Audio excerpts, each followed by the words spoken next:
ஆழ்வார்கள், ஆச்சாரியர்கள், அடியார்கள், ஜிஎஸ்சாமியோர் தாயார் திருவடியிலே செல்லும். ஸ்ரீ ரங்கநாயகி தாயார் சமேத ஸ்ரீ ரங்கா தாமரை திருவடியே செல்லும். ஆண்டாள் தாயார் தாமரை திருவடியிலே செல்லும். கண்ணன் கடலடியிலே செல்லும். சர்வம் ஸ்ரீ கிருஷ்ணா சமர்ப்பணமஸ்து. இன்னைக்கு 24வது பாசுரத்தை அனுபவிக்க போகிறோம். நேற்றுக்கு 23வது பாசுரத்தில் நரசிம்மனை பற்றி எவ்வளவு இது பண்ண முடியுமோ அவ்வளவும் அனுபவிச்சோம். அவனை எழுந்து நடக்க சொல்லிட்டான். அவன் நடக்கிறான். அந்த அழகை பார்த்துட்டு எல்லாரும் ஸ்தம்பிச்சு போயிட்டான். ஸ்தம்பிச்சு போனப்போ இவர் பெரியாழ்வார் பெற்றெடுத்த பெண் பிள்ளை இல்லையா, வாரத்தில் கருட வாகனம்னா அவன் வந்தனோட தான் அவனுக்கு பல்லாட்டு பாடினாப்புலேயே இவ எல்லாருமா சேர்ந்து அவனுடைய நடை அழகுக்கு பல்லாண்டு பாடுறாங்கிறது இந்த பாசுரம். அவன் திருவடிகளுக்கு பல்லாண்டு பாடினோம்னா நம்மளுக்கு அவ்வளோ உயர்ந்த அர்த்த விசேஷம் அனுபவங்கள், அவனை பற்றின அனுபவங்கள் நம்மளுக்கு கிடைக்குங்கிறது பெரியவாழ்லாம் நம்மளுக்கு எடுத்து சொல்லியிருக்கிறது. நல்லா அனுபவிப்போம். முதல்ல தனியன், அப்புறம் பாசுர அனுசந்தானம், அதுக்கப்புறமா அர்த்த விசேஷங்களை பார்க்கலாம். ராமானுஜ தயா பாத்திரம் ஞான வைராக்கிய பூஷணம் ஸ்ரீமத் வெங்கடநாதார்யம் வந்தே வேதாந்த தேசிகம் லக்ஷ்மீநாத சமாரம்பாம் நாதயாமன மத்தியமாம் அஸ்மத்பாச்சாரிய பரியந்தாம் வந்தே குரு பரம்பராம் யோ நித்யம் அச்சுதம் பதாம்புஜ யுக்ம ருக்ம வியாமோகஸ்ததிராணி த்ரிணாய மேனே அஸ்மத் குரோர் பகவதோஸ்ய தயைக சிந்தோஹோ ராமானுஜஸ்ய சரணம் சரணம் பிரபத்யே மாதா பிதா யுவதயஸ்தனயா விபூதிஹி சர்வம் யதேவ நியமன மதன்வயானாம் ஆதிஸ்ய நகக வகுலாவிராமம் ஸ்ரீமத் ததங்கிரயுகலம் பிரணமாமி மூத்னா பூதம் சரஸ்ய மதாத பட்டநாத ஸ்ரீ பக்தி சாரகுலசேகர யோகி வாகான் பக்த அங்கிரேணு பரஹார யதீந்திர மிஸ்ரான் ஸ்ரீமத் பராமச முனிம் பிரணதோஸ்மி நித்யம் நீலா துங்க ஸ்தன கிரித்தடியே சுப்த முக்தோக்ய கிருஷ்ணம் பாராட்யம் ஸ்வம் ஸ்ருதி சதசிரத் சித்தம் அத்யாபயந்தி சோஷிச்சாயாம் ஸ்ருதி நிகழிதம் யார் புலகத்த புந்தே கோதாதஸ்ய நம இதமிதம் பூவ ஏவாஸ்து பூயக. அன்னும் வயல் ஆண்டாள் அரங்கற்கு பன்னும் திருப்பாவை பல்பரியும் இன்னிசையதால் பாடி கொடுத்தாள் பாமாலை பூமாலை சூடி கொடுத்தாளை சொல்லு சூடி கொடுக்க சுடற்கொடியே தொல்பாவை பாடி அருளவல்ல பல்வளையாய் நாடினி வேங்கடவர்க்கென்ற விதி என்ற இம்மாற்றம் நாம் கடவா வண்ணமே நல்கு. இந்த பாசுரத்துக்கு ஒரு ஆச்சாரியன் எனக்கு சொல்லி கொடுத்த வழியில் பாடுறேன். இது தினமுமே அந்த மாதிரி நம்ம அனுசரிச்சோன்னா ரொம்பவே நம்மளுக்கு பகவத் கிருபை கிடைக்குங்கிறது பெரியவாளுடைய ஆசீர்வாதம். அந்த ஆச்சாரியனுடைய அனுகிரகத்தோட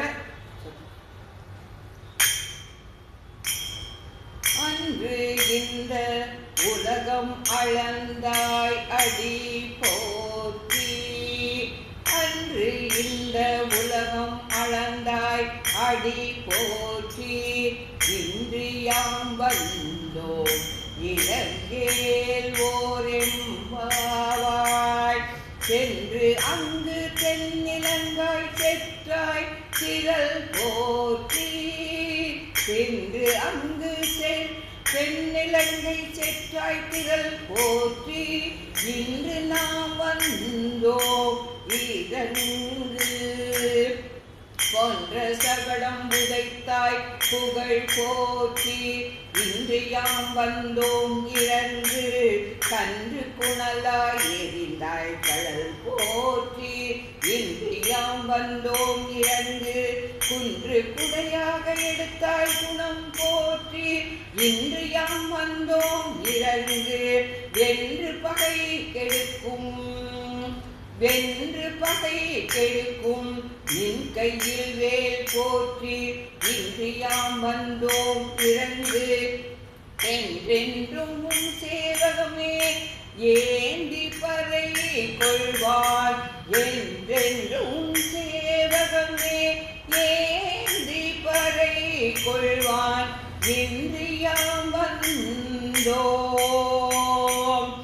இன்றியாம் வந்தோம் இறங்கு ஏ எம்பாவாய்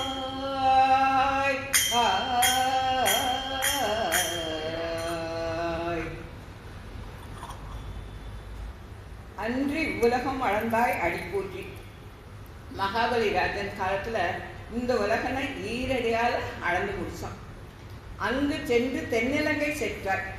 அந்த சேது வந்தனம் பண்ணி அங்க போய் இலங்கைக்கு சேது கட்டி அங்க போய் இலங்கையில அசுரர்களை மட்டும்தான் அழிச்சான். ஏன்னா விபீஷ்ணனுக்கு பட்டாபிஷேகம் பண்ணான், அதனால அசுரர்களை மட்டும் அழிச்சான். உன் தேஜஸ் வாழி அழியும்படி சகடாசுரனை உதைத்தான். கொன்ற சகடம் உதைத்தாய் புகழ் போற்றி. அவனுடைய தேஜஸ் அவனுடைய புகழ் வாழறதுக்கு அந்த எதை இது பண்றான், அந்த சகடத்தை உதைக்கிறான். அந்த சின்ன குழந்தையா இருந்து தன்னுடைய திருவடியால அந்த சகடத்தை அழிக்கிறான். கன்று புனலாய் எழுந்தாய் கடல் போற்றி. ஒரு 2 கண்ணுக்குட்டி அசுரர்கள், 2 கண்ணுக்குட்டியில 2 அசுரர்கள் ஆவேசம் ஆயிட்டான். அவன் என்ன பண்றா, கீழே ஒரு கண்ணுக்குட்டி, மேல விளாம்பழத்துல ஒரு கண்ணுக்குட்டி. அந்த கோபர்கள்லாம் கண்ணங்கிட்ட கேட்குறானா, இந்த விளாம்பழம்லாம் ரொம்ப நன்னா பழுத்துக்கு போல இருக்கு, எங்களுக்கு வேணும் இது வேணும்னு சொல்லி கேட்குறாளாம். அது பழுத்தது எப்படின்னாக்க இந்த அசுரர்கள் வந்ததுனால பழுத்திருக்கு, அசுர ஆவேசனால பழுத்திருக்கு. அது கண்ணனுக்கு தெரிஞ்சு போச்சு. அதனால அந்த ஒரு கண்ணுக்குட்டியை எடுத்துட்டான், அதனுடைய வாழை சுழட்டி இந்த பாசுரத்துல ஆண்டாள் அனுபவிக்கிறதுங்கிறது ரொம்பவே வஸ்திய பெரிவாள்லாம் சொல்லுவா. என்னன்னா அவனுடைய திருவடிக்கு அடியில திருவடியை நேரம் நம்ம சேவிக்கலாம். அந்த சங்கு சக்கர ரேகைகளை நம்மளால சேவிக்க முடியாது. இந்த கன்றை எடுக்கிறதுக்கோசரம் மேலே இருக்கிற விளாம்பழத்தில் இருக்கிற அசுரனை இந்த கன்றால தூக்கி போட்டு அடிக்கிறதுக்கோசரம் அவன் என்ன பண்றான், ஒரு காலை ஊனிட்டு இன்னொரு காலை மடிச்சு அந்த தன்னுடைய சங்கு சக்கர ரேகை தெரியாப்புல வச்சுட்டு நம்ம ஒரு பெரிய ஒரு பாரத்தை தூக்கி விட்டெறியணும்னாக்க கொஞ்சம் நம்ம அந்த மாதிரி தானே பண்ணுவோம். அந்த மாதிரி பண்ணானா அவனுடைய அந்த சங்கு சக்கர ரேகை இந்த இடத்துல தெரிஞ்சதுங்கிறத ஆண்டாள் ரொம்பவே வசத்தியா சொல்றான்னு பெரியவாழ்லாம் சொல்லுவான். அதுதான் அந்த கன்றா வந்த அசுரனை, விளாம்பழமா இருக்கிற அசுரனை 2 பேரையும் ஒரே நிமிஷத்துல அடிச்சான்னு சொல்றான். குன்று குடையாய் எடுத்தாய் குணம் பூட்டி. இந்திரனுடைய கோபத்தால 7 நாள் அந்த கோவர்த்தன மலைய கொடையா பிடிச்சு அத்தனை பேர் காத்து ரட்சித்தவன் அவன். வென்று பகை கடிக்கும் நீழ்கையில் வேல் போற்றி. யார் ஆசிரியர்களுக்கெல்லாம் எதிரியோ அவளை கெடுக்கிறதுக்கோசரமே இவன் கையில வேல் வச்சிருக்கான். இந்த வேலாயுதம் போற்றி. என்றென்றும் உன் சேவகமே ஏந்தி பறை கொள்வான். கைங்கரியம் பண்றதுக்கோசரமே நம்மளுக்கு மோட்சம் வேணும். அந்த கைங்கரியம் பண்றதுக்கோசரமே மோட்சம் நம்மளுக்கு எப்படி கிடைக்கும்? இப்பொழுது நாங்கள் வந்து இன்று யாம் வந்தோம் இறங்கு, நீ கருணை காட்டுதோம், நாங்கள்லாம் வந்துட்டோம், நீ இறங்கு, நீ இறக்கப்படு, எங்க மேல இறக்கப்பட்டு எங்களுக்கு அந்த பறைங்கிற மோட்சத்தை கொடு அப்படின்னு சொல்லி சொல்றேன். 1000 பெண்கள்ல விருப்பத்தை அனுசரித்து கிருஷ்ண சிம்மாசனத்துல அமரத்துக்கோசரம் நடந்து வரும். அவனது திருமேனியின் சௌந்தரியத்தையும் நடை அழகையும் கண்டு கழித்து மிருதுவான இந்த திருவடிகள் என்ன நோவுப்படுகிறதோ என்று கலங்கி வயிறு பிடித்து, அதாவது வயிறு அப்படியே வயிறு பிசைகிறதுன்னு சொல்றோம் இல்லையா, ஒரு கஷ்டத்தை பார்த்தா வயிறு பிசைஞ்சு போறதுன்னு சொல்றோம் இல்லையா, அதுதான் வயிறு பிசைஞ்சு அந்த திருவடிகளுக்கு மங்களாசாசனம் செய்கின்றனர். தன்னலம் கொண்ட விஜயனுடைய வார்த்தையை கேட்டு 2 சேனைகளின் நடுவில் தேரை நிறுத்தியவன் தாரகம் போட்சகம் போக்கியம் எல்லாம் கண்ணனே என்னும் இவர்கள் வார்த்தையை கேட்காமல் எப்படி இருப்பான்? அவ வந்து அவளுடைய வாழ்க்கையை வாழ்ந்துட்டு ஆனா கண்ணன்கிட்ட சரணாகதி பண்ணிட்டா. அப்படி இருக்கிறச்சேயும் அவளுக்கோசரம் அவன் என்னென்னமோ மாயங்களை பண்ணி காப்பாத்தினானே. இவன் தான் உண்ணும் சோறு, பருகும் நீர், தின்னும் வெற்றிலை. அதுதான் தாரகம், போஷகம், போக்கியம். தாரகம்னா நம்மளுக்கு சாப்பிட சாப்பாடு, உண்ணும் சோறு. போஷகம் அந்த நீர் இல்லாத நம்மளால இருக்க முடியாது, பருகும் நீர். வெற்றிலை போக்கியம், அது வெற்றிலை இருந்தாலும் இல்லாட்டாலும் நம்ம வாழலாம். ஆனால் போக்கியம் அனுபவிக்கிறதுக்கு வெற்றிலை. எல்லாம் கண்டனேன்னு நம்மாழ்வார் சொன்னாப்புல அப்படிதான் இவாள்லாம் வாழ்ந்துருக்காள. இவாளுக்கு அவன் எப்படி கட்டுப்படாத இருப்பாங்கிறத இந்த இடத்துல சொல்றான். முன்பு காளிந்தி நதியில் பாம்பால் சுற்றப்பட்டு அவஸ்தை அடைந்த போது அதை கண்டவர்கள் மூர்ச்சித்து மயங்கினர். ஆக இப்பொழுது அவன் திருவடிகளில் ஏற்பட்ட செம்மையை பார்த்ததும் இவன் மெல்ல நடந்து வரதை பார்த்ததும் இவர்கள் வயிறு பிடிக்க ஆரம்பித்தனர். அன்னைக்கு காளிங்க தர்த்தனம் பண்ண செய்யும் அவனுடைய திருவடிகளை மட்டும்தான் பார்த்தா. இன்னைக்கு சங்கு சக்கர ரேகையா அவனை பார்த்தா. இவன் மிருது பாதங்களை கொண்டு நடக்க வைத்து விட்டோமே என்று உள்கலங்கி பாடுகின்றனர். இப்பேற்பட்ட மெல்ல அடியை கொண்டு இவனை நடக்க வச்சுட்டோமே அப்படின்னு சொல்லி இந்த இடத்துல அவள வருத்தப்படுறதா சொல்றான். எம்பெருமானுடைய சமீபத்தில் நாம் வந்து அவனை தரிசித்த பிறகு மற்ற பலத்தில் நசை ஏற்படாது அல்லவா? அவனை நேரம் பார்த்துட்டோம், அவன் நம்மளுக்கு அருள் புரியுதேன்னு சொல்றான். வா சிம்மாசனம் உட்கார்னா அதையும் கேட்குறான். அப்படி இருக்க செய்யும் அதை கொடு இதை கொடுன்னு அவங்ககிட்ட கேட்போம். பலாந்திரத்தில் மனது ஈடுபட்டால் அது தீங்கையே வைக்கும். பலத்தில் இந்த உலகத்தில் நம்மளுக்கு அது வேணும் இது வேணும்னு நம்மளுக்கு அந்த பலத்தை நினச்சி அவனை பார்த்தோம்னா, பலத்தை நினச்சி அவங்ககிட்ட கேட்டோம்னா அது நம்மளுக்கு தீங்காதான் முடியும். அதி சுந்தரனான ராமன் அருகில் இருக்கும்போது அபிராமோ சௌ மிருகோச தி மேவ மனக என சீதை அதி நீசமான மாநிலத்தில் ஆசை வைத்தார். அதனால் ஏற்பட்ட அனர்த்தத்தையும் அடைந்தார். கோயில்களில் அர்ச்சையில் எம்பெருமானை சேவிக்கும் போது அதில் ஊற்றம் இல்லாமல் அவனுக்கு அணியப்பட்ட மாலையில் ஆசை வைப்பது பொருத்தமாகாது அல்லவா? அவங்கிட்ட இருக்கிற அந்த மாலையில போய் ஆசைப்படலாமா? அது நம்ம வாங்கி கொடுத்தது. அவனுடைய திருவடிகள்ல அவனுடைய கண்மலர்ல அதுல தானே நம்ம ஆசை வைக்கணும்னு சொல்லி கேட்கிறான். எம்பெருமான் மேம்பட்டவன், நமக்கு ஏற்படும் துயரங்களை நீக்குபவர். அவனிடத்தில் குற்றம் செய்பவர் யாரும் இல்லை. அவத்தியமும் அவனுக்கு ஏற்பட வழி இல்லை. அப்படி இருக்க அவனுக்கு நாம் மங்களாசாசனம் செய்வது எதற்காக? அவனுக்கும் எந்த குற்றமும் கிடையாது. நம்ம பண்ற பாவங்கள் அவனுக்கு போய் சேரப்போறதும் கிடையாது. அவன் நம்மளுக்குள்ளேயே பரமாத்மாவா இருந்தாலும் நம்மளுடைய பாவம் அவனை தீண்டு போட்டுக்கிறது. அப்ப எதுக்கு அவனுக்கு மங்களாசாசனம் பண்ணணும் அப்படின்னாக்க இதற்கு பெரியோர் கூறும் பதில். மங்களாசாசனம் சுரூப விருத்தம் என்றோ எண்ணில் ஞான தசையில் ரக்ஷண பாவம் தன் பக்கத்திலேயே கிடைக்கும். அவனை மங்களாசாசனம் பண்ணி அவனை துதிச்சாக்க அப்போ அவனுடைய ரக்ஷ பாவம் நம்மளை காப்பாற்றணுங்கிற ஒரு எண்ணம் அவனுக்கு வரும் அப்படின்னு சொல்லி சொல்றார். பிரேமதசையில் தட்டு தன்மாறி கிடக்கும் இளைய பெருமாளை ஸ்ரீ குகப்பெருமான் அதிசங்கை பண்ணி இருவரையும் அதிசங்கை பண்ணி பெருமானை தோன்றிட்டு அந்த மாதிரி குகன் பரிகாரம் இந்த இடத்துல என்ன பண்றான், ராமனும் சீதையும் படுத்துட்டு இருக்கான், ஒரு கல்லில் படுத்துட்டு இருக்கான். அவளுக்கு எதுவும் ஏற்பட்டுறக்கூடாதுன்னு சொல்றதுக்கோசரம் லக்ஷ்மணன் வில்ல வச்சுட்டு சுற்றி சுற்றி வரான். அதை பார்த்தப்போ சங்கைன்னா சந்தேகம், அதிசங்கை ரொம்ப அதிகமான சந்தேகம் குகனுக்கு வந்திருக்கான். ஏன் வந்திருக்குனாக்க இவன் வில்ல வச்சுட்டு சுற்றின்னு இருக்கானே, தருணம் ஒரு சமயம் யாரும் இல்லாத சமயம் பார்த்து ராமனையும் சீத்தையும் தன்னுடைய வில்லால் அழிச்சிட்டு தான் போய் நாட்டில் உட்காந்துக்கலாங்கிறதுக்கோசரம் இவன் பண்ணுறான்னா, ஏன்னா குகன்கிறவன் அறிவில்லாதவன், அதனால அவனுக்கு அந்த மாதிரி சந்தேகம் வருது. அப்போ லக்ஷ்மணன் பின்னாலேயே இவன் வில்ல எடுத்துன்னு சுற்றி சுற்றி வரானான்.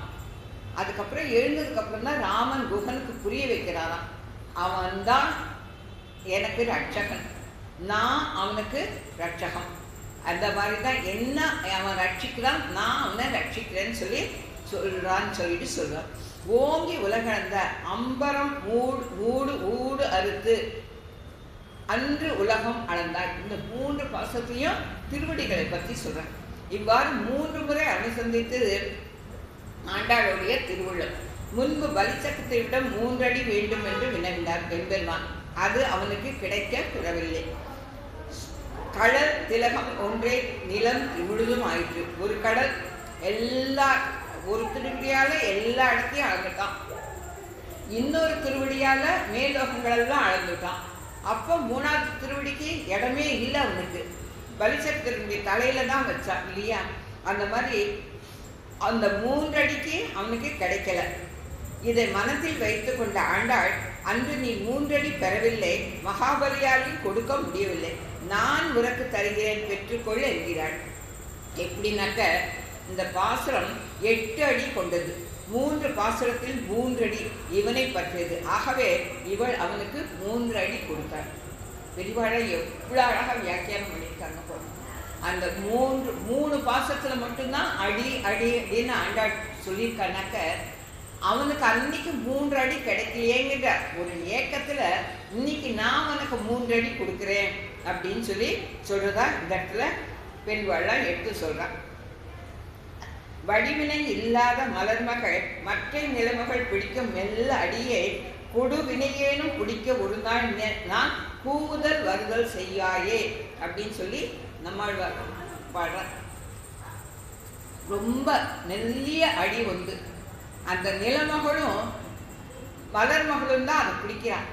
அப்பேற்பட்ட மெல்லிய அடியை ஒரு நாளைக்கு நானும் பிடிக்கணுமே அப்படின்னு சொல்லி ஆழ்வார் கேட்கறத இந்த இடத்துல சொல்றார். உன் சேவடி சென்னி திருக்காப்பு அப்படின்னு சொல்றார். உரகல் உரகல் என்ற பெரியாள் உன் சேவடி செவ்வி திருக்காப்பு, அந்த சேவடிகளுக்கு அந்த திருவடிகளுக்கு அப்படியோர் காப்பு இடுறார்.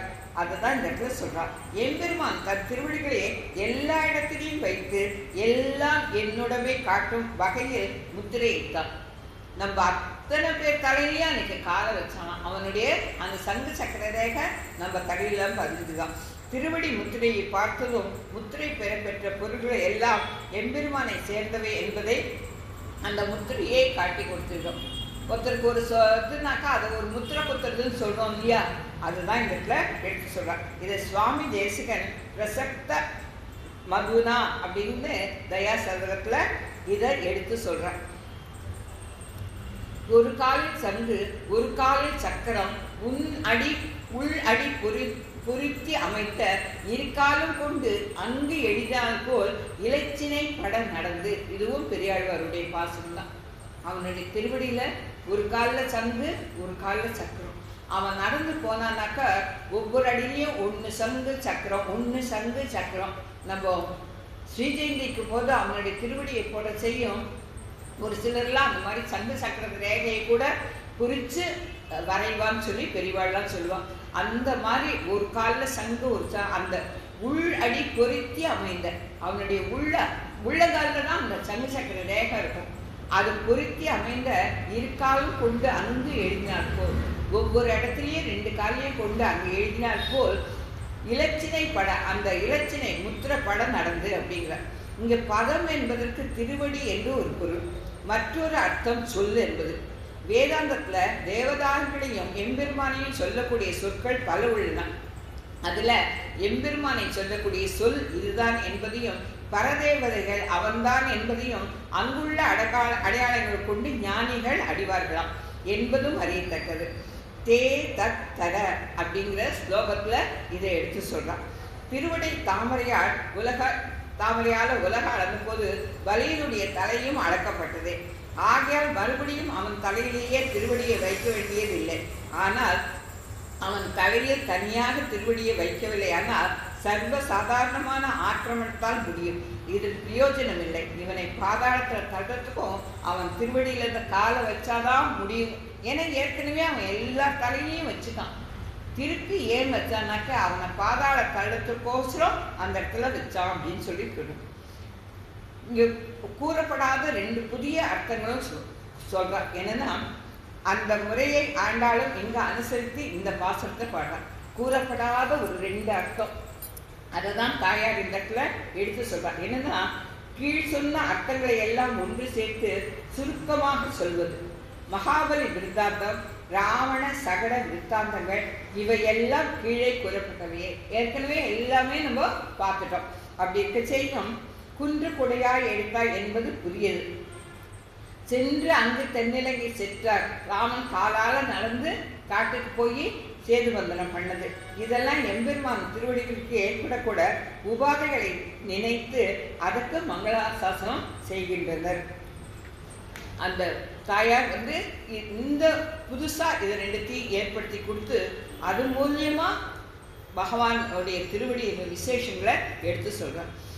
நாளும் நின்று அடு நம பழமை என்ற பாசுரத்தில் ஆழ்வார் மாளும் ஓரிடத்திலும் வணக்கம் உடன் ஆழ்வது வளமே அப்படிங்கிறார். அப்படின்னா நிமிர்ந்து படுத்து இறங்காமல் கவிழ்ந்து படுத்து இறந்தால் அவன் நம்மை வணங்கினான் என்று எண்ணி மகோதரமான நீ மோட்சத்தை கொடுப்பார். அப்படிப்பட்ட சுவாபம் உள்ளவோ உனக்குள்ளது. இதை ராவணன் அறிந்து கொள்ளவில்லை.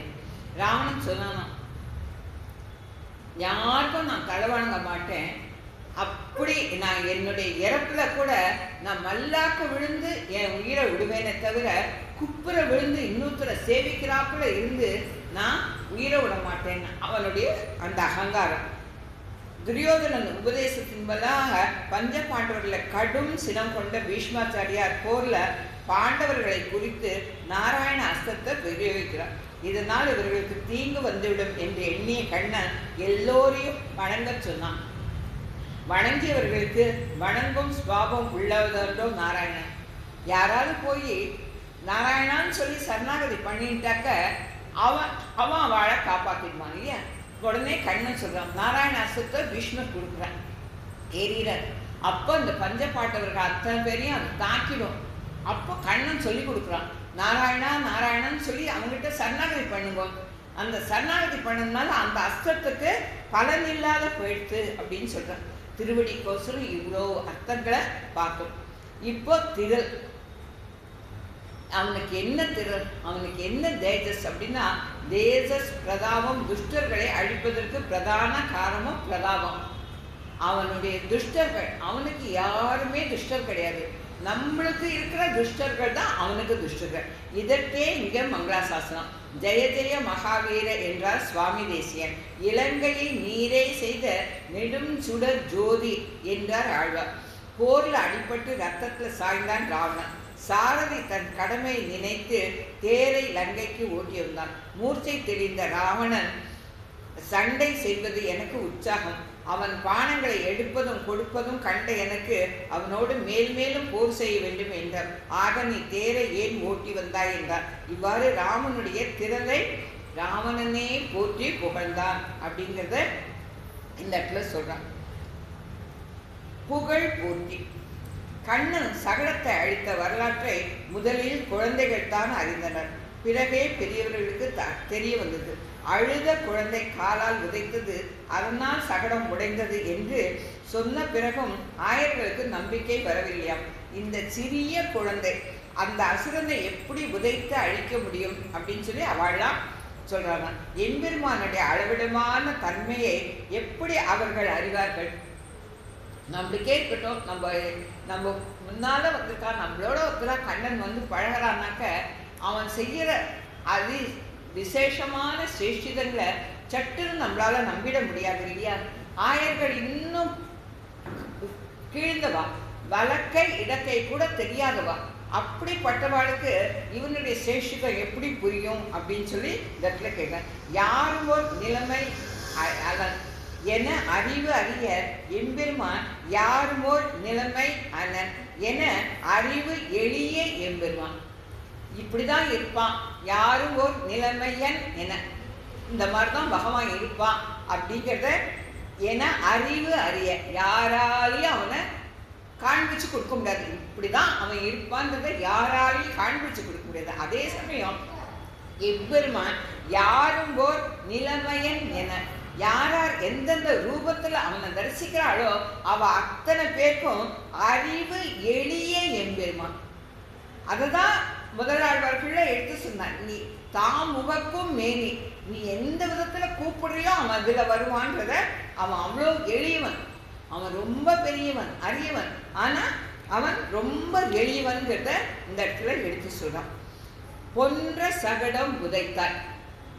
என்பதற்கு சகடாசுர விருத்தாந்தம் உரைகளில் கூறியபடி சொன்னோம். இதற்கு வேறு ஒரு வகையிலும் பொருள் கூறலாம். அர்ஜுனனுக்கும் கர்ணனுக்கும் போர் முற்றிட்டு நாகாஸ்திரம் முன்பே வெகுண்டு இருந்தபடியால் கர்ணனிடம் என்னை சீக்கிரமாக பிரயோகம் செய்தால் அர்ஜுனன் தலையை அழித்து எறிவேன் என்று கேட்டுக்கொண்டது. நாகாஸ்திரம் சீக்கிரம் என்ன இதுபட்டுன்னு சொல்லி கர்ணன் கிட்ட கேட்குது. கர்ணனும் பிரயோகித்தார். இதை கண்ட கிருஷ்ணன் அர்ஜுனன் தலையை நாகாஸ்திரம் கவ்விக்கொண்டு போகும்போது அந்த பானம் இவன் கழுத்தில் படாத வகையில் தன் திருவடிகளால் தேரை உதைத்தான். தேர் போதுமான அளவு பூமியில் இறங்கிவிட்டது. இந்த அஸ்திரம் அர்ஜுனனை ஒன்றும் செய்யாமல் போய் முடிந்து விட்டது. நேர அவனுடைய தலைக்கு நேர கழுத்துக்கு நேர நாகாசுரத்தை ஏறிதான் கர்ணன். அது வந்தா அர்ஜுனன் அழிஞ்சு போயிடுவான். என்ன பண்றான் கண்ணன்? அவன் தான் ஜகஜாலம் பண்ணி தானே அவளெல்லாம் காப்பாற்றினான். தன்னுடைய தேரை தன்னுடைய காலால ஒரு அடி கீழே உள்ளுக்குள்ள இறக்குறான். உள்ளுக்குள்ள இறக்கினப்போ அந்த தேருக்கு மேலா அந்த நாகாஸ்திரம் போறாப்புல பண்ணான் அப்படின்ற பொன்ற நாகாஸ்திரத்தில் எண்ணமும் கர்ணனின் எண்ணமும் அழிய சகடம் உதைத்தார். ரதத்தை காலால் உதைத்தார். பொன்ற சகடம்ங்கிறதுக்கு அந்த சகட அசுரனை கண்ணன் காலால உதைச்சது ஒண்ணு. இந்த இடத்துல எப்படி அர்த்தம் கொடுக்குறான்னாக்க, அந்த நாகாஸ்திரத்திலேருந்து அர்ஜுனனை காப்பாற்றோசரம் தன் காலால் அந்த தேரை ரதத்தை காலால் உதைத்தார். இந்த வகையில் மற்றொன்றும் அர்த்தம் சொல்லலாம்னு சொல்லி பெரியவாழா எடுத்து சொல்றார். கன்று குடிலார். கம்சனால் ஏவப்பட்ட 2 அசுரர்கள் கண்ணனிடம் வந்தனர். ஒருவன் விளாம்பழத்துல விளாம்பழமா இருக்கான், இன்னொருத்தன் கன்றாக வந்தான். அந்த ஒரு கன்றை அந்த கன்றினுடைய வாழை சுழட்டியே அந்த விளாம்பழத்தில் இருக்கிற அசுரன் மேலே எரிஞ்சு 2 பேரையும் அழிச்சான் அப்படின்னு சொல்லி சொல்றான். முதலில் பலி சக்கரவர்த்தி என்னும் தர்மிஷ்டன், 2வது சத்ருவனான ராவணன், 3வது சகடாசுரன் மறைந்து தாக்கிய பகைவன். இங்கு பகைவர்கள் ஒரே சமயம் வந்தனர். இருவரும் மறைந்திருந்து தாக்க வந்தவர்கள். முள்ளை கொண்டு முள்ளை எடுப்பது போல் பகவான் அசுரனை கொண்டே அசுரனை பாய்ந்தான். சகடாசுரன் மகாபலிலாம் நேருக்கு நேர் நின்னான்.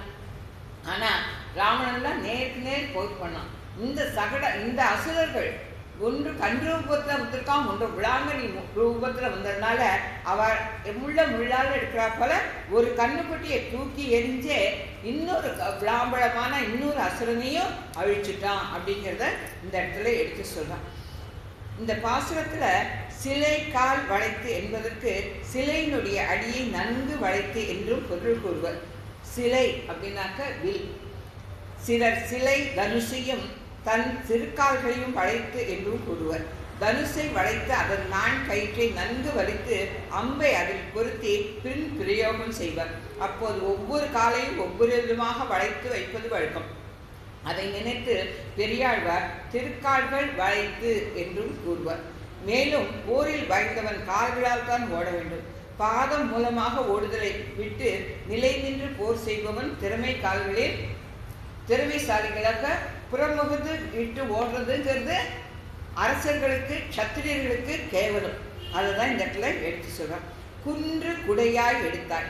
கிருஷ்ணனால தனக்கு செய்யப்பட்ட வேண்டிய பூஜையை இந்திரனுக்கு தராத அந்த கோவர்த்தனத்துக்கு கொடுத்ததுனால அவன் கோச்சுக்கு 7 நாள் பெஞ்ச அந்த கல் மழைக்கு அதை குன்றை எடுத்து ஆயர்கள் அத்தனை பேரையும் காப்பாற்றினான்ங்கிறது சரித்திரம். மலையில் உள்ள மரக்கிளைகளை காலை பூட்டி கொண்டு தலைகளை கீழே தொங்கவிட்டபடி மகரிஷிகள் தபல் செய்து கொண்டிருந்தார். கண்ணன் மலையை கவிழ்த்த போது மகரிஷிகள் தலை மேல் சென்றது. இதனால் அவர்கள் நிமிர்ந்து விட்டனர். மரங்கள் தலைகீழாக அமைந்தபடியால் மரங்கள் இப்போது தவம் செய்து போல் உள்ளன அப்படிங்கிறார் தேசிகர். பபுஹு ஸ்வாஹாஹா. கண்ணன் அந்த கோவர்த்தன மலை பிடிக்கிற செய்யும் அப்படியே நேராக பிடிச்சுள்ள அதை தலைகீழாக வச்சுட்டு அப்போ நுனி பாகம் கீழேயும் அகலமாக இருக்கிற பாகம் மேலேயும் இருந்தால் அந்த மரங்கள் எல்லாம் கீழே வர செய்யும். அதில் இருக்கிற பூ பழங்களை இவெல்லாம் எடுத்து சாப்பிடுவா.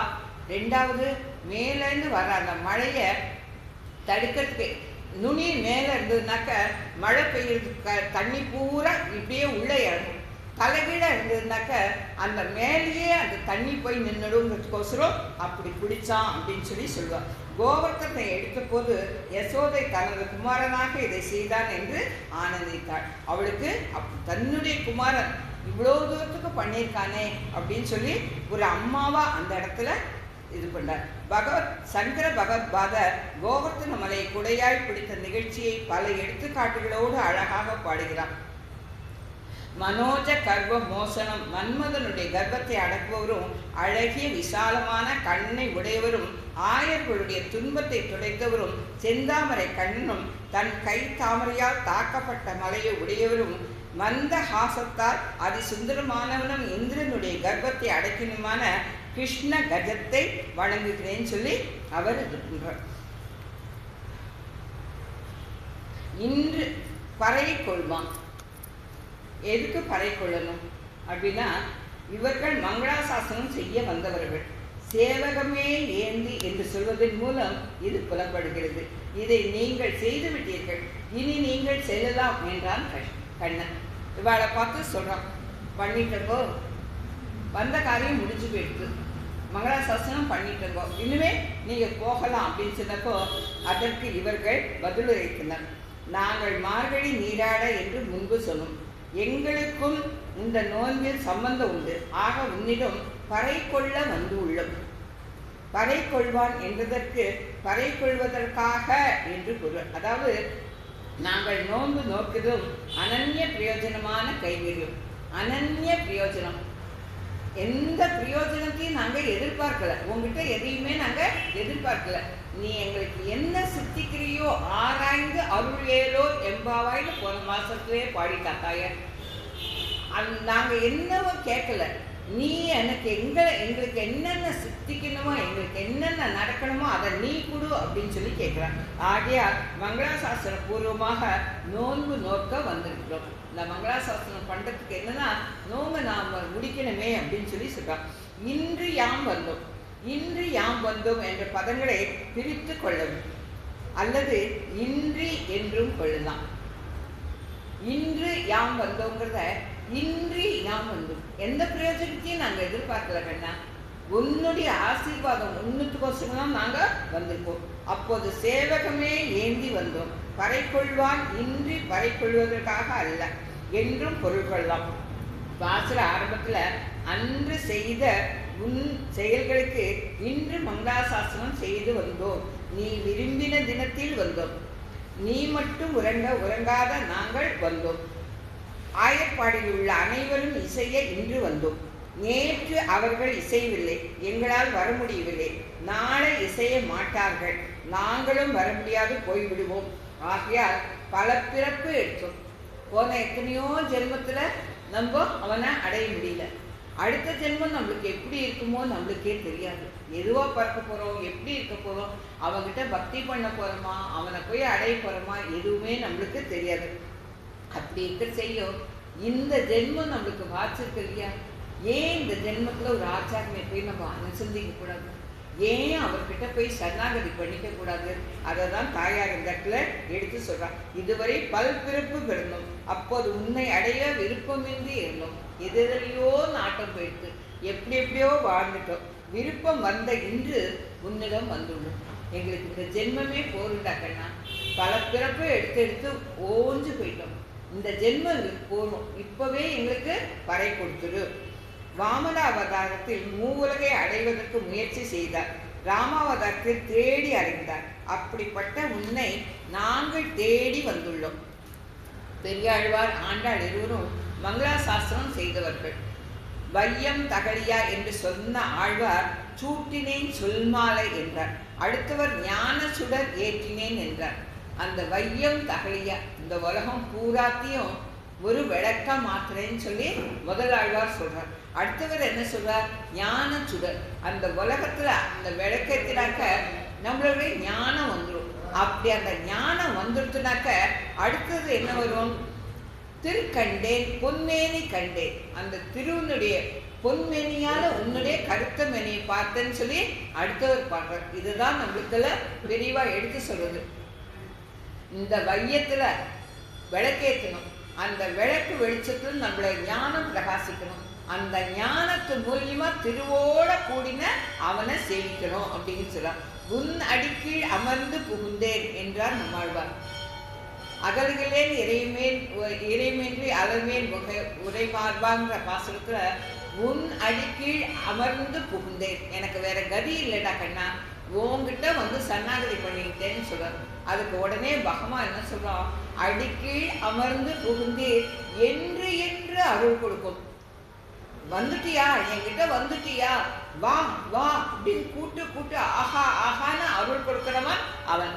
அதுதான் இந்த இடத்துல பல்லாண்டு பாடிய பெருவாழ்வார் சூழ்ந்து இருந்து ஏத்துவர் பல்லாண்டு என்று படற்கையில் பேசினார். தனியா பேசுறது, 2 பேர் பேசுறது படற்கைனா கூட்டமா பேசுறது. அது தனியா இருக்கிறது இல்ல, 2-3 பேர் இருக்கிறது இல்ல, படற்கைனா நிறைய கூட்டம். அப்போ சூழ்ந்து இருந்து ஏத்துவர் பல்லாண்டேன் ஏன் அப்படி சொன்னார் அப்படின்னா, நான் பாடினேன் பெரியாழ்வார் சொல்லவே இல்லை. மேலும் அடியோம் ஓடும் நின்னோடும் என்று தன்னை தாழவிட்டு பேசினார். ஆகையால் தான் இவருக்கு பெரியாழ்வார் என்ற பெயர் ஏற்பட்டது. அவர் கூட்டத்தோடு தான் எல்லா கைவல்யார்த்திகள்லாம் கூப்பிடுறாங்க, வேண்டாம் நீங்க போற வழி தப்பு, வாங்கோ பகவானை சரணாகதி பண்ணிக்கோங்கன்னு. ஐஸ்வர்ய ஆர்த்திகளெல்லாம் கூப்பிடுறாரு தன்னுடைய பசங்களை, ஐஸ்வர்யத்துக்கோசரம் போகாதுங்க, அது அழிஞ்சு போயிடும், தோ அழியாத செல்வம் நாராயணன் இருக்கான் அப்படின்னு சொல்லி அந்த பாசுரங்கள் தான் சொல்றாரு. சூழ்ந்து இருந்து ஏற்றுவர், எல்லாரும் வாங்கோ அவனை போய் ஏற்றலாம் அப்படின்னு சொல்லி சொல்வார். இந்த பாட்டுல போற்றி போற்றி என்று 6 முறை சொன்னார்.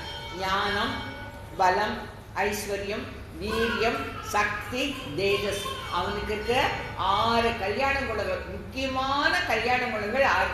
அவனுக்கு நிறைய கல்யாண குணங்கள் இருக்கு, முக்கியமானது இந்த 6. எம்பெருமானுக்கு 6 குணங்கள் உண்டு. இந்த 6 குணங்களை மனதில் கொண்டு 6 முறை மங்களாசாசனம் செய்ததாக கொள்ள வேண்டும். பகவத் சத்வம் கேய குணமற்றவன் என்றும் ஷட்குண பூர்ணன் என்றும் குறிக்கும். அவன்தான் நாராயணன். ஆகையால் கிருஷ்ணனே பகவான் நாராயணன் என்று ஆண்டார் வேதாந்த அர்த்தத்தை மனதில் வைத்து கூறினார். அந்த கண்ணன் தான் இன்னைக்கு, நாராயணன் தான் இன்னைக்கு கண்ணனா வந்திருக்கான்றத அந்த வேதாந்த அர்த்தத்தை தாயார் நம்மளுக்கு எப்படி எடுத்து சொல்ல முடியுமோ அந்த வகையில எடுத்து சொல்லியிருக்கார். இங்க மானசீக ஆராதனம் என்பது ஒன்று சாஸ்திரங்களில் கூறப்பட்டிருக்கு. நம்மளால எழுந்து பெருமாளுக்கு எதுவும் பண்ண முடியலையா, மானசீகமா ஆராதனை அது எப்படி பண்ணணும்னா, திருவாராதனம் செய்யும்போது எம்பெருமானை மனத்தில் தானித்து பாயசம், பாஷ்யம், பட்சணம் முதல உயர்ந்த வஸ்துக்களை கண்டறில பண்ணுவது மானசீக ஆராதனம். நம்மளால ஒண்ணுமே பண்ண முடியலனாலும் அந்த சாலக்கிராம மூர்த்திகளுக்கு நம்மளால இதெல்லாம் சமர்ப்பிக்கிறதா மானசீகமா இதெல்லாம் வச்சிருக்கேன் ஏற்றுக்கோன்னு சொல்றது இது. பிறகு வெளியில் 6 ஆசனங்களையும் சமர்ப்பித்து உபசாரங்களை சமர்ப்பித்து பக்ஷயம், போஜகம், சோஷியம், லேகியம், காத்தியம், வேயம் முறையே பட்சணம், ஹவிஸ், வத்தல், துகையல், காய்கறி, பாயசம் முதலிய இந்த 6 விஷயங்களும் இங்கு போற்றி என்பதால் சொல்லப்படுகிறது. நம்ம மனசால இதெல்லாம் அவனுக்கு தினம் சமர்ப்பிக்கிறதா நம்ம நினைச்சுக்கணும்னு சொல்றான். இப்போ இதுக்கு உள்பொருளை பார்க்கலாம். இந்த பாசுரம் சரணாகதியை கூறுகிறது. எல்லா பாசுரங்களையும் சரணாகதியை பற்றி தான் ஆண்டாள் நிறைய சொல்றான். இது நேரடியா நம்மளுக்கு சரணாகதியை எடுத்து காட்டுற பாசுரங்கள் இது, பாசுரம் சொற்கள் இது. சரணாகதிக்கு 6 அங்கங்கள் உண்டு. அனுகூல்ய சங்கல்பம், பிராதிகூல்ய வர்ஜனம், மகா விஸ்வாசம், கோபத்ருவ வர்ணம், கார்பண்யம், பலத்தியாகம், 6 முறை போற்றி என்று சொன்னதுக்கு இந்த 6 தான் வரும். என்னன்னா இது 24வது பாசுரம். 2 + 4 6. இங்கே கூறப்பட்ட போற்றியும் ஆராதனத்திலும் 6 ஆசனங்கள், நைவேத்தியங்களும் 6. இவையெல்லாம் என்னன்னா மந்திராசாசனம், ஸ்தானாசனம், அலங்காராசனம், போஜ்யாசனம், புனர்மந்திராசனம், பரியாங்காசனம். இந்த கிரமத்தில் எம்பெருமான ஆசனத்தில் அமர்த்தி உபச்சாரங்கள் செய்ய வேண்டும். சாலக்கிராம ஆராதனை பண்ணுறவாளுக்கு இதெல்லாம் நல்லாவே தெரியும். 1 மணி நேரம் 1.5 மணி நேரம் ஆகும் அந்த ஆராதனை பண்ணுறதுக்கு. இது எல்லாத்தையும் பண்ணி தான் கடைசியில் பெருமாளுக்கு கண்டறில் பண்ணி அவனை ஏழை பண்ணுவான். நித்திய முக்தர்களின் ஆராதிக்கிறதும் இந்த மாதிரி தான் பண்ணுவார். அங்கும் இந்த மாதிரி 6 ஆசனங்களை இட்டு உபசரிக்க வேண்டும். அங்கே போனாலும் மோட்சத்திலேயும் நித்திய புக்தர்கள்லாம் இப்படி தான் பண்ணுவான், நம்மளும் அப்படி தான் பண்ணும். ஆனால் அங்கு 4 ஆசனங்கள் மூலமாகவே ஆராதனம் நடைபெறும். பூஜ்யாசனம் அங்கு நடைபெறாது. ஏனெனில் அலங்காரசனம் சமர்ப்பித்தவுடன் தூபம் சமர்ப்பித்தாங்க.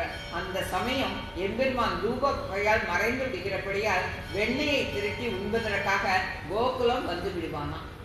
அந்த நம்மாழ்வார் பாடுறார் திருவாசகத்தில், நான் உனக்கு எல்லாரும் ஆராதனை பண்ணிட்டு அந்த தூபத்தை நிறைய காட்டுறா.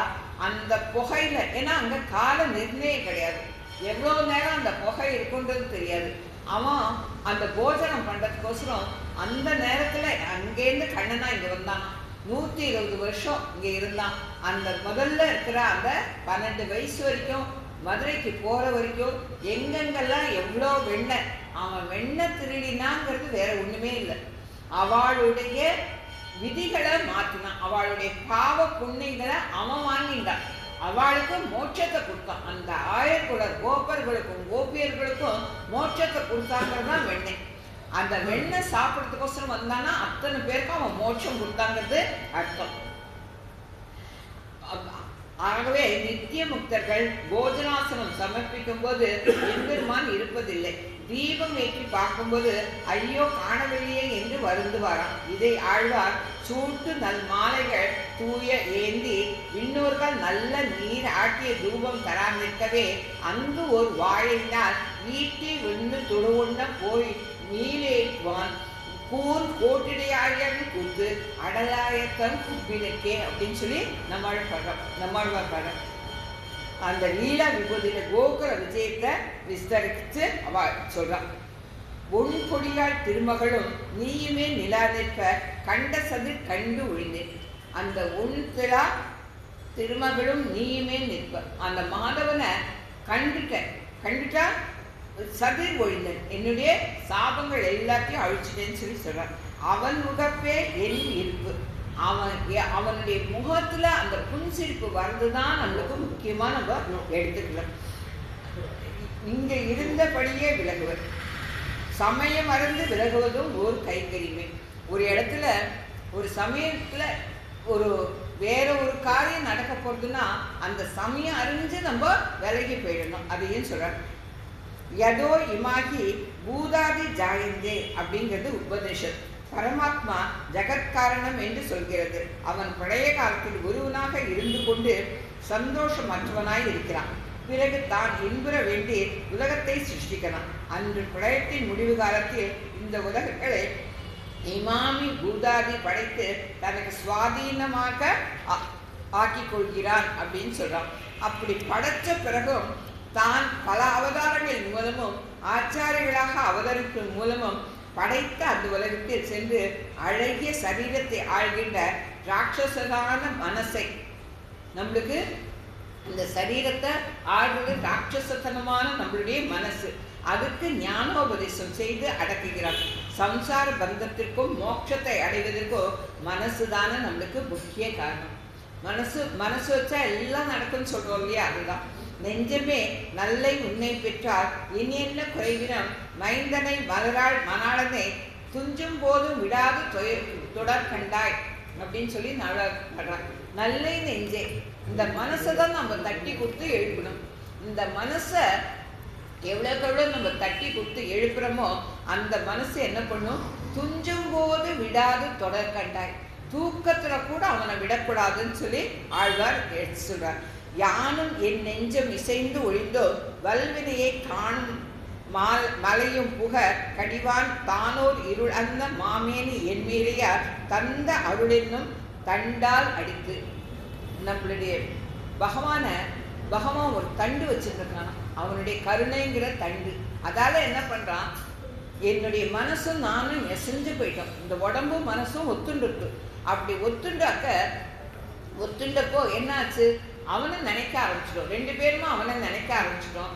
நினைச்ச உடனே எங்களுடைய வினையெல்லாம் போகணும்.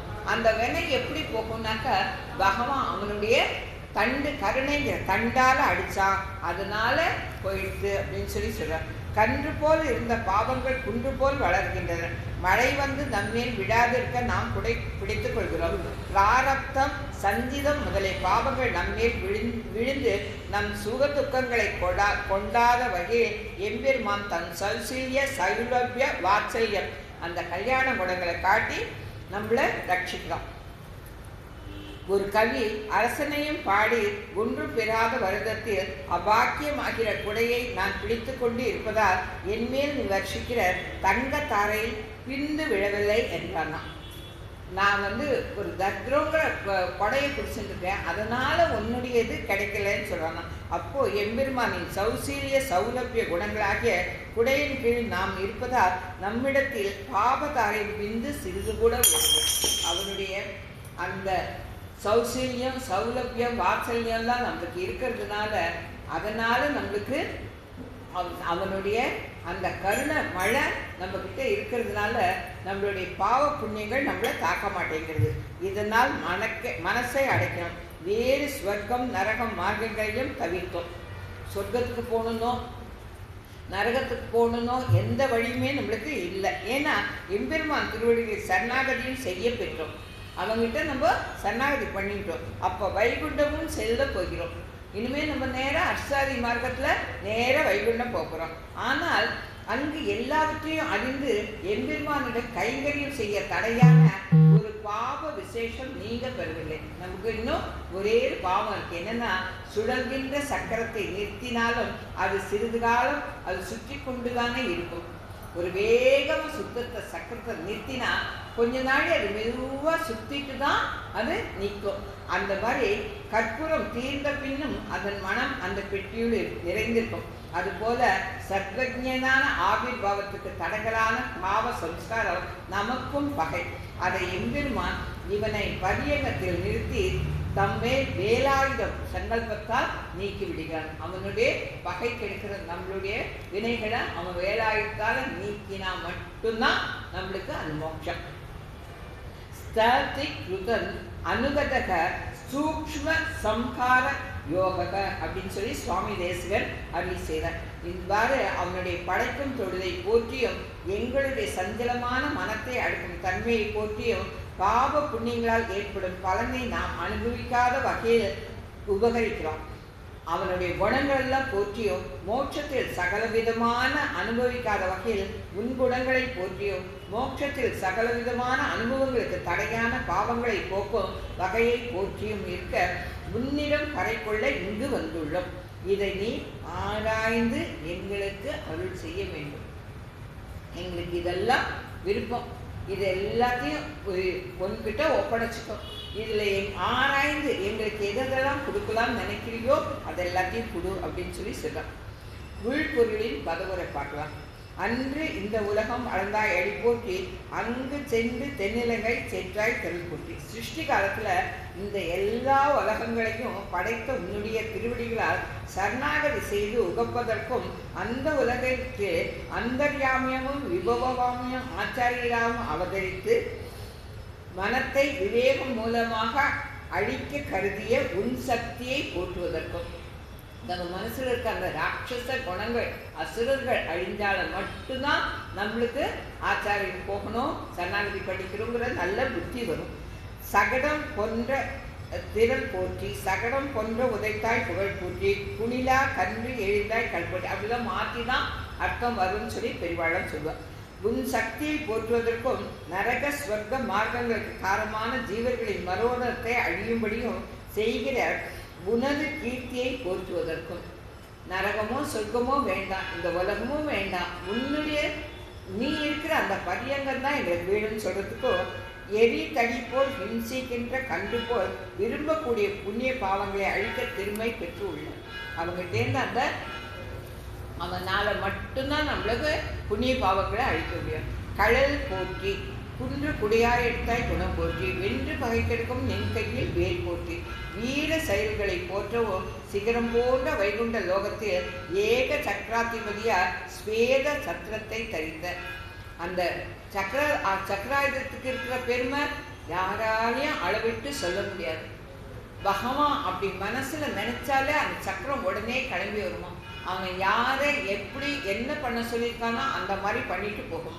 அந்த உன்னுடைய குணங்களை போற்றுவதற்கு, அந்த உன்னுடைய அந்த உதாரணமான குணங்களை போற்றுறதுக்கு, மோட்ச விரோதத்தை அழிக்கும் உன் வேல் போற்ற சங்கல்பத்தை போற்றுவதற்கும். அந்த மோட்ச விரோதம், இந்த உலக வாழ்க்கையே நாங்கள் வாழ்ந்துட்டு இருக்கோம் அப்படிங்கிற நம்ம மனசில் இருக்கிற அந்த அசுரனை அழிக்கிறதுக்கு அவனுடைய வேர் தான் நம்மளுக்கு போற்றி உதவ போகுது. இவ்வாறு எப்பொழுதுமே உனது வீர செயலையும் திருக்கல்யாண குணங்களையும் பரமபதத்தில் துதித்து அங்கே வந்துட்டோம்னாக்க நம்மளுக்கு வேற எதுவுமே இல்லை. அவனுடைய வீர செயல்களை எப்படி வேணாலும் நம்ம பாடலாம், எப்படி வேணாலும் எழுதலாம், எப்படி வேணாலும் சொல்லலாம், என்ன வேணாலும் பண்ணலாம். கைங்கரியம் கொள்வதற்கும் இன்று நாம் முன்னே அடைந்தோம். அவனுக்கு கைங்கரியம் பண்ணணும்னா அதுக்கும் நம்மளுக்கு ஒரு பொறுப்பினை வேணுங்கிறான். அவன் மனசு வச்சாதான் அதுவும் நடக்குங்கிறான். இங்கேயே இந்த உலக வாழ்க்கையிலேயே எடுத்துக்கோங்க, நம்ம பெருமாளை இப்படி எப்படிலாம் சேவிக்கணும்னு சொல்லிட்டு மனசுல நினைச்சா கூட அது சித்திக்கிறதுக்கு அவனுடைய அருள் இருந்தால் தான் முடியும். ஒருத்தர் பெரிய கோவில் கட்டுறான், அவனுடைய அருள் இருந்ததுனால கட்டுறான். ஒருத்தர் அந்த கோவிலை இடிக்கிறான், அது அவனுடைய முக சுழிப்பால இடிக்கிறான். எதுக்குமே அவனுடைய அருள் இருந்தாதான் முடியுங்கிறத இந்த இடத்துல எடுத்து சொல்றான். இப்போ லட்சுமி நரசிம்மாச்சாரியாருடைய ஒரு எளிய விளக்கத்தை பார்த்துட்டு முடிச்சுக்கலாம்.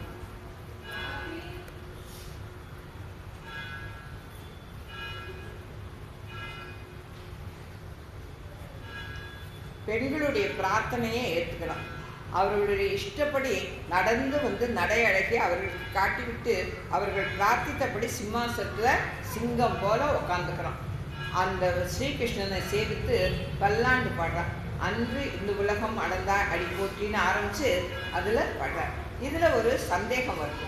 மூவடி தானம் கொடுத்தவுடன் பூமண்டலத்தில் முதலில் அளந்து பிறகு மேல் உலகங்களை அளந்தாய். முதலில் மேலுகளை அளந்து பிறகு கீழு உலகங்களை அளந்தாயான். முதல்ல மேலுகங்களை தான் அளந்தான், மேலேந்து தான் கீழே வரான். அப்பொழுதுதான் சதுர்முகன் திருவடியில் பாக்கியம் சமர்ப்பித்தார். இவனுடைய மேலே போனவுடனே அந்த திருவடியில கமண்டல் ஜலத்தால அக்கையும் பாக்கியம் ஆசம் சமர்ப்பிக்கிறதுன்னு சொல்லுவா பெரியவாழாம். அவன் திருவடியை அலம்பி விடுறான். பிறகு அந்த திருவடியாலே பூமண்டத்தை அளந்தியா அப்படின்னா வேற திருவடியால் அளந்தியா அப்படின்னு சொன்னால் மேலுலகங்களை முதலில் அளந்தாய் என்றால் அப்பொழுது உன் திருவடியை அங்கே வைத்து கொண்டிருந்தாய் என்று யோசிக்க வேண்டும் அப்படின்னு சொன்னால் அதுக்கு சொல்ற எப்படி தீர்மானம் பண்ணலான்னா முதல்ல பூமண்டலம் தான் அளக்கிறான். எப்படின்னா பூமண்டலம் என்று பூமிக்கு பேர் எவ்வளோ உயரம் வரைய சாஸ்திரத்தில் சொல்லி இருக்கிறதோ அவ்விடத்தில் போய் நின்று பெரிய திருமேனியோடு நின்று அதற்கு தகுந்த பெரிய திருவடிகளை உடையவராய் நின்று வலது பெரிய திருவடியால் பூமியை அடைந்து கைப்பற்றி கொண்டு இடது திருவடியால் மேலே தூக்கி அந்த திருவடியால் மேலுகங்கள் எல்லாத்தையும் ஒரே தடவையில் அளந்தார். ஒரே ஒரு இடத்துல மட்டும்தான் இடது காலால் திருவடியை தூக்கி இருக்கும். மற்றபடி திருக்கோவிலூரில் எல்லா இடத்துலையும் பார்த்தீங்களானாக்க வலது காலால் தான் அவன் தூக்கி அளக்கிறத இந்த இடத்துல காட்டியிருப்பாங்கிறதுக்கோசரம் இந்த எடுத்து சொல்கிறான்.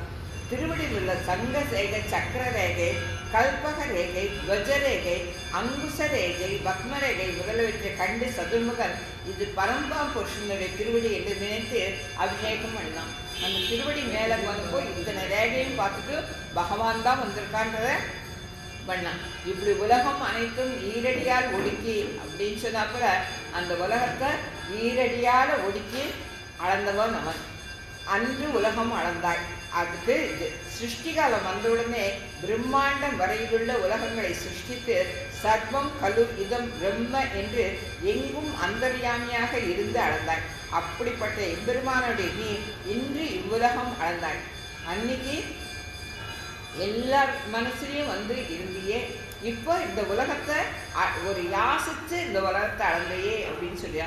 கொன்ற சகடம் உதைத்தாய் புகழ் போற்றி. முன்பு எத்தனையோ கோடி சகடாசுரர்களை துவம்சம் பண்ணின திருவடி அது. அப்பொழுது ஒரு சகடாசுரனை பொடியாக காட்டிட்டு எத்தனை சகடாசுரங்கள்னாக்க அவனுடைய ஆசிரியர்களுக்கு யாரெல்லாம் விரோதியோ அவர்களெல்லாம் சகடா அசுரர்கள் தான் நம்மளுக்கு. அந்த மாதிரி இருக்கிறவா எத்தனையோ பேருக்கு எத்தனையோ கோடி பேரை அன்னைக்கு அழிச்ச. இன்னைக்கு கண்காண வந்து ஒரு சகடனா வந்த அசுரனை நீ அழிச்ச அப்படின்னு சொல்றான்.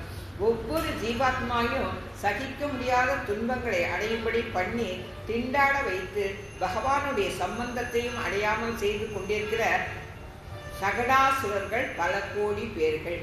அதுதான் நம்மளுக்கு அந்த பகவானை காட்டி கொடுக்காத அந்த சகட அசுரர்கள் நம்ம கிட்டேயே இருந்துட்டு அவனை சுத்தமா அவனை நினைக்க விடாத பண்றார். நினைக்க விடாதங்கிறது சாதாரணமா நம்ம விளக்கேற்றுறோம், ஸ்லோகம் சொல்றோம், இதெல்லாம் வந்து பகவானை நினைக்கிறது ஆயிடுறது. அந்த ஆத்மார்த்தங்கிறது வேணும். ஏகம் நாராயணன் தான் அப்படிங்கிறது நம்ம மனசுல வரணும். அதை தான் இந்த இடத்துல எடுத்து சொல்றார். கர்ம வித்யாதி சக்கரே பிரதிபுருஷ மிகாத்னா சித்திர பிரவாகே கர்ம புண்ணிய பாப கர்ம அவித்யா, இந்த கர்மங்களால் உண்டான அஜ்ஞானம், தேக பிராப்தி, வாசனை, ஜன்மாந்திர வாசனை, சுக துக்கம், அனுபவ வாசனை, இந்த 4 வட்டைகள், அதாவது ஒரு சக்கரம். அதை பண்ணுவதற்கு கால்கள் கோப்பதற்கு வளையமாக போடுகிற கட்டைகளை வட்டைகள் என்பார்கள். முன் சொன்னபடி 4 விதமான வட்டைகள் உள்ள சக்கரம் இது. இந்த சக்கரம் ஒவ்வொரு ஜீவாத்மாவைய வெடுகாலமாக பிடித்து கொண்டு இருக்கிறது. இந்த 4 தான் நம்மளை அவனை தெரிய விடாத நம்மளை அவங்கிட்டேருந்து விலக்கி விலக்கி விலக்கி பார்க்கறது. கன்று குணலாய் எரிந்தாய் கடல் போட்டி, பசுங்கன்று போல வேஷம் பூண்டு சமயம் பார்த்து கோபால பிள்ளைகளையும் உன்னையும் கொல்ல வந்த அசுரனை வத்சாதுசுரனை கால் பிடித்து அவனுடைய புத்தி மாறாமல் இருந்தபடியால் அப்படியே சுழற்றி ஒரு விளாமரமாக உருவெடுத்திருந்த கவிதாசுரனை குண்டாந்தடியால் அடிப்பது போல் அந்த அசுரனை கன்றால் அடித்து 2 அசுரர்களையும் ஒரே சமயத்தில் மாட வைத்தார். சொந்தமான அசுர ரூபத்தோடு மலைமேல் விழச் செய்த சமயத்தில் தடியால் மரத்தில் பழம் அடிக்கும் சமயத்தில் வளைந்து நிமிர்ந்த குஞ்சிதமான உன் திருவடிகள் பல்லாண்டு பல்லாண்டு பல்லாண்டு. இதுதான் இந்த பாசல்களில் கன்று புனதாய் இருந்தார்கள். அந்த திருவடி அவனுடைய சங்கு சக்கர ரேக தெரியும்படிய அவனுடைய திருவடியை காட்டினதுதான் சொல்லி ஆண்டாள் சொல்றாங்கிறத இவரு நம்மளுக்கு எடுத்து சொல்றார். இதெல்லாம் ஆச்சரியம் இல்லை. குன்று குடையாய் எடுத்தாள். கன்று கொண்டதாக இருந்தது கூட அவ்வளோ ஆச்சரியம் இல்லை. நீ அசுரர்களை எத்தனையோ பேரை அழிச்சுன்னு இருக்க. ஆனால் 7 நாள் நின்ற இடத்துலையே நின்றபடி இருந்தால் கோக்களுக்கும் கோபாலர்களுக்கும் எப்படி ஆகாரம் எல்லாரும் உயிரோடு இருந்தார்கள்னா, என்னவோ கண்ணா எல்லா விஷயங்களையும் நினைத்தால் உன் மகாத்மத்தை அளவிட்டு சொல்ல முடிவது. 7 நாள் அவள் எல்லாரும் அப்படியே நிற்கிறான். அந்த மலைக்கு கீழே இவனும் நிற்கிறான், அவளும் நிற்கிறான். அவளுக்கு என்ன பசி எடுக்காதா, தாகம் எடுக்காதா, எப்படி அவள்லாம் இருந்தா அப்படின்னா, எந்த பெரியோர்களை கேட்டாலும் சர்வஜக சர்வசக்தக, அவ்வளவு சாமர்த்தியம் உடையவன் அப்படின்னு சொல்றார். 7 நாளும் அவ்வளவு பசுக்களுக்கும் பிள்ளைகளுக்கும் பசி இல்லாமல் இருக்கும்படி செய்து விட்டான் கிருஷ்ணன். எப்படி துர்வாசக்கு ஒரு பருக்கையை எடுத்து பாஞ்சாலியினுடைய அக்ஷய பாத்திரத்திலேயே சாப்பிட்டு 1000 பேருக்கும் பசி எடுக்காதபடி பண்ணானோ, அந்த மாதிரி தான் இந்த கோபர்களுக்கும் பசுக்களுக்கும் காப்பாற்றினான். ஏன்னா அவன் சர்வசக்தகன், சர்வஜன். அவன் வென்று பகை கெடுக்கும் நின் கையில் வேல் போற்றி, உனக்கும் உன் அடியார்களுக்கும் சத்துருக்களான தேவர்களோ மனுஷர்களோ அசுரர்களோ ராட்சசர்களோ மிருகங்களோ எவராக இருந்தாலும் அவர்களை எந்த விதத்தாலும் யமதர்மராஜத்திலிருந்து அனுப்பக்கூடிய உன் திருக்கைகளுக்கு யாரா இருந்தாலும் சரி, என்கிட்ட நீ சரணாகதை பண்ணிட்டியா, உனக்கு யாராவது எதிரி இருக்கானா அவனை நான் பார்த்துக்கிறேன் மாச்சுச்சக்க அப்படின்னு சொல்றான். வேல் போற்றி என்றுதானே அவர்கள் பாடியிருக்கிறார்கள். அப்படியானா வேலைத்தானே அவன் போற்ற வேண்டும். அப்படின்னா ஷோடாசத சோஸ்திரத்தை பாருங்கள். ஷோடாசுதான் 8 ஆயுதங்கள். அதுல 16 ஆயுதங்கள் உடையவன் சக்கரத்தாழ்வார். சக்கரத்தாழ்வாருக்கு மொத்தம் 16 ஆயுதங்கள். அது என்னன்னா சங்கம், சக்கரம், கதை, சார்கம், நந்தகம் முதலிய ஆயுதங்கள் பகவானுக்கு எப்பொழுதும் உள்ளன. அந்த ஆயுதங்களில் சில அதிகாரிகளுக்கும் சில ஆயுதங்களை வைத்துக் கொள்ளும்படி எல்லாத்தையும் பகைவரை அழிக்கணும்னா இவனே நேரம் வரமாட்டான். அந்த ஆயுதங்களுக்கு அதிகாரத்தை கொடுத்து அதை அழிப்பான். ஆகையால் அவனுக்கே சொந்தமான ஆயுதமான வேலை உடைய சுப்ரசத ஆழ்வானை போற்றினார்கள். சுதர்சன ஆழ்வானை போற்றார். நம்ம சாதாரணமாக பொதுவாக சொல்லுவோம் வேல்னா அது முருகனுக்குன்னு தான். ஆனால் சக்கரத்தாழ்வார்கிட்டேருந்து தவம் பண்ணி தான் முருகன் அந்த வேலை வாங்கினாங்கிறது ஒரு தனி சரித்திரம். ஸ்ரீ கிருஷ்ணன் பாரிஜாத ஹரண சமயத்தில் தேவ சந்நியத்தோடு யுத்தம் செய்த சமயத்தில் தேவசேனாதிபதியான சுப்பிரமணியன் கையில் இந்த வேலாயுதத்தை பறித்து கொண்டு வந்த பௌருஷம் தோன்ற கையில் வேலாயுதத்தை அவர்களுக்கு அப்பொழுது மாத்திரம் காட்டினபடியால் வேல் பிடித்த கை போற்றி என்று இந்த இடத்துல பாடுறாங்கிறது சரித்திரம். இப்படி ஒரு கீர்த்தியை பாடி பறை கொள்வான். உன்னுடைய கீர்த்தியை சொல்லி சொல்லி எங்களுக்கு மோட்சம் கொடுக்கணும்னா புருஷார்த்தத்தை அடைய வந்தோம் என்று எத்தனையோ கோடி ஜென்மங்களை வீணாக கழித்தோம். ஏதோ புண்ணிய விசேஷத்தினால் இந்த பிறவியை அடைந்தோம். நீ பிறந்த ஊரில் பிறந்தோம். உன்னுடைய கல்யாண குணங்களில் ஈடுபட்டோம். உன்னை நடையில்லாமல் அனுபவிக்க முடியாமல் திண்டாடினோம். இன்று தடை விலகி நீ நீங்கின இன்று வந்தோம். அந்த நீ நீங்கின நான்கிற அகங்காரம் நீங்கி நாங்கள் வந்திருக்கோம். யாம் வந்தோம் உன் விரதத்தாலே வெந்து போயிருக்கிற ஹிருதயத்தோட யாம் வந்தோம். உன்னுடைய சேவை கிடைக்காமல் கிடைத்ததும் நீ பேசாமல் இருந்தபொழுது இப்படி கஷ்டப்பட்டாவது என்ன வேண்டும் திரும்பி போய் விடுமோ என்று புத்தி மாறாமல் இதை தான் அடைய முன்னாடியே விண்ணப்பிச்சேன். அவன் பகவான் நம்மளுக்கு டெஸ்ட் வைப்பான். அந்த டெஸ்ட்டில் நம்ம பாஸ் பண்ணணும். பாஸ் பண்ணிட்டா அதுக்கப்புறம் அவன் நம்மளை கைவிடவே மாட்டான். அதுதான் இந்த பெரியவா நம்மளுக்கு எடுத்து சொல்கிறான். என்கிற புத்தியோடு யாம் வந்தோம். உன்னை எப்படியும் பார்க்கணும், உன்கிட்ட எப்படியும் நாங்கள் வாங்கிக்கணுங்கிற அந்த ஸ்திர புத்தி. இவ்வளோ நாள் எல்லாரையும் மாற்றி மாற்றி எழுப்புறோமே, இவ்வளோ நாளையாச்சே, இவ்வளோ கஷ்டப்பட்டு எல்லாரையும் எழுப்பின்னு வந்தோமே, நீ பதில் சொல்லதேங்கிறதுக்கோசம் நாங்கள் திரும்பி போகலை. எங்களுடைய புத்தி மாறல. எப்படி நீ வருவ, நீ எங்களுக்கு அழுப்புடிவ, உன்னை நாங்கள் பார்ப்போம், உன்னை நாங்கள் சேவிப்போன்ற ஒரு திட புத்தியை நீ தான் எங்களுக்கு கொடுத்த. அது மூலியமாக நாங்கள் இருக்கிறோம். நீ எங்களை தேடி வருவாய் என்று அகங்காரப்பட்ட காலம் உண்டு. கண்ணை எல்லாராத்திலையும் போவாங்க இல்லையா, அந்த அகங்காரப்பட்ட காலம் உண்டு. அது பலிக்காமல் போனபடியால் அந்த அகங்காரத்தை விட்டு யாம் வந்தோம். நம்ம கண்ணன் தானே, அந்த மாதிரி நாங்கள் அகங்காரத்தோடு இருந்தோம். இப்போ எங்களுக்கு அந்த அகங்காரம் போயிடுத்து. நீ தான் தெய்வங்கிறத புரிஞ்சிடும், நீ தான் பறை தர முடியுன்றதை புரிஞ்சிடும். இன்று யாம் வந்தோம். இறங்கு ஏல் ஓர் எம்பாவாய் என்று ஏற சொன்னீர்கள், ஏறினேன். ஆசனத்தில் இறங்க சொல்லீர்கள் என்றான். நாங்கள் இறங்கேல் என்று தானே சொன்னோம். நீ இறங்கக்கூடாதுன்னு தானே சொல்கிறோம். இறங்கு ஏல் ஓர் எம்பாவாய், இறங்காத அங்கேயே உட்காந்துக்கோ அப்படின்னு சொல்லிட்டு அது ஆசனத்தில் இறங்காமலே எங்களுக்கு இறங்க வேண்டும். ஆசனத்தில் நீ இறங்கக்கூடாது, எங்களுக்கு நீ இறங்க வேண்டும், எங்களுக்கு நீ அருள் பண்ணணும் அப்படிங்கிறத இந்த பாசுரத்தில் தாயார் நம்மளுக்கு எடுத்து சொல்கிறான். அவனுடைய திருவடியினுடைய மகிமையை ஓரளவுக்கு தான் நம்மளால் அனுபவிக்க முடிஞ்சது. அப்படி குற்றம் குறைகள் இருக்க சமிக்க பிரார்த்திக்கிறேன். நாளைக்கு 25வது பாசம் அனுபவிக்க போகிறோம். ஒருத்தி மகனாக பிறந்தான், ஒருத்தி மகனாக வளர்ந்தான். அவன் என்னென்ன சேஷ்டதங்களெல்லாம் பண்ணினான்றத அவனுடைய சேஷ்டதங்களை அனுபவிச்சாதான் நம்மளுக்கு அவனுடைய பெருமை தெரியுங்கிறதுனால நாளைக்கு ஆண்டாள் அதை சொல்ல போகிறா. அனுபவிப்போம்.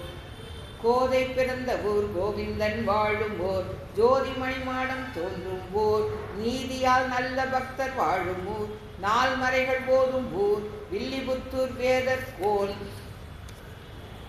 பாதகங்கள் நீக்கும் பரமன் அடிகாட்டும், வேதம் அனைத்துக்கும் வித்தாகும், கோதை தமிழ் ஐந்தும் ஐந்தும் அறியாத மானிடரே, வையம் சுமப்பதும் வம்பு. இந்த வையத்துக்கு சுமையாக நம்ம இருக்கக்கூடாது. அவனை அறியாதவரை, இந்த தாயாரனுடைய 30 பாசனங்களை அறியாதவா, அந்த அர்த்த விசேஷங்களை தெரிஞ்சாதவா, அவள் அந்த பூமியில் இருந்து பிரயோஜனமே இல்லைன்னு சொல்லி பெரியவா கொடுத்துருக்கான். நம்ம இந்த பூமிக்கு பிரயோஜனமாக இருப்போம், அவனை போய் அடையிறதுக்கு வழி பார்ப்போம். அடியே க்ஷமிக்க பார்த்தேன். சர்வம் ஸ்ரீ கிருஷ்ணார்ப்பணம்.